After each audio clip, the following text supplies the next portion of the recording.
ごきげんよう、あすママです。今回はだしだけで煮る鶏胸肉のレシピです。茹で汁でわかめスープも作りました。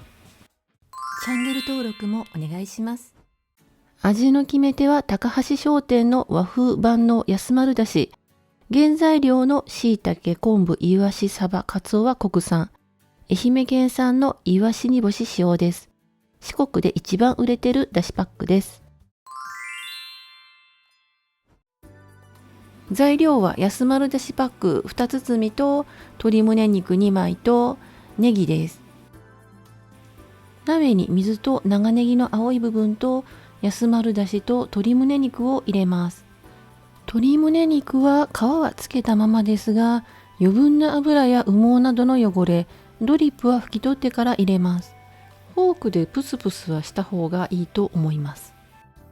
蓋をして中火で75度になるまで熱します。75度になったらすぐに火を弱めます。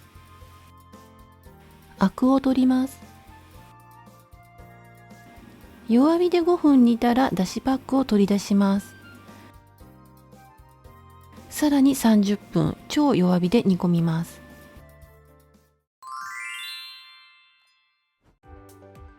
スライスしてお皿に盛ります。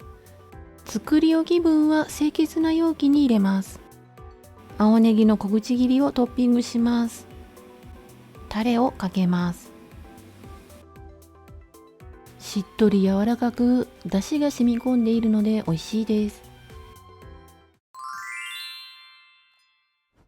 茹で汁を使ってあんかけにしても美味しいですし、こしてからスープなどに活用します。今回はわかめスープを作りました。乾燥わかめ大さじ2、味見をして醤油や塩で調整します。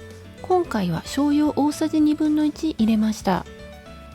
ごまはたっぷりめ大さじ1入れてます。今回使用した安丸だしはインターネットにて注文できます。割引キャンペーン実施中です。初回購入アンケートであすママと答えるとお得に購入できますよ。